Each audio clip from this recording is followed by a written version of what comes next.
I arrived at the hospital, my throat feeling increasingly constricted due to my HAE. I knew from past experience how rapidly these swelling episodes could escalate, going from mild discomfort to severe in mere moments. As I sat in the waiting room, the sensation of my throat closing became undeniable, growing more intense by the second. I approached a nurse, pleading, "Please, someone needs to examine my throat. I'm telling you, it's about to swell shut."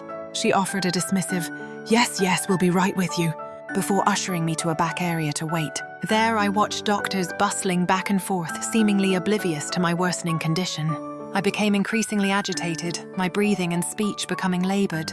"I need someone to look at my throat now," I urged. "I feel like it's going to close completely any second." Again, the same placating response, like they hadn't been through this with me a dozen times before. Yes, we'll be right with you." The next thing I remember is waking up in a dark room, disoriented and terrifyingly restrained to a bed. Panic surged through me. I couldn't move, couldn't scream, couldn't even speak. I couldn't even breathe on my own. I was hooked up to a breathing machine. It was then I learned the horrifying truth.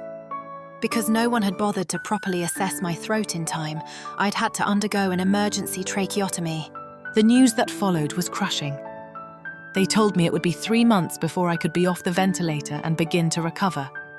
3 months! My mind immediately went to my autistic son at home, who had no idea where I was, as the hospital had provided no information to my family.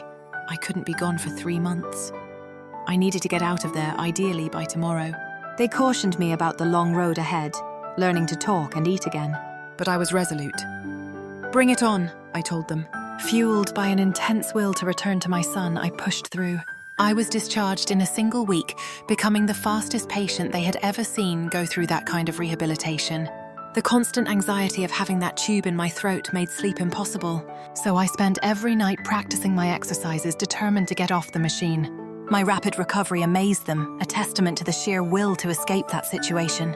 This experience starkly highlighted the lack of urgency and understanding most medical professionals have regarding the severity of hereditary angioedema. It's truly disheartening and frankly dangerous. Even now, over a year later, I'm plagued by nightmares and still seeking help to cope with the trauma. I've been prescribed medication, but it's only available at the hospital, which doesn't solve the core problem of having frequent episodes at home. Something more needs to be done.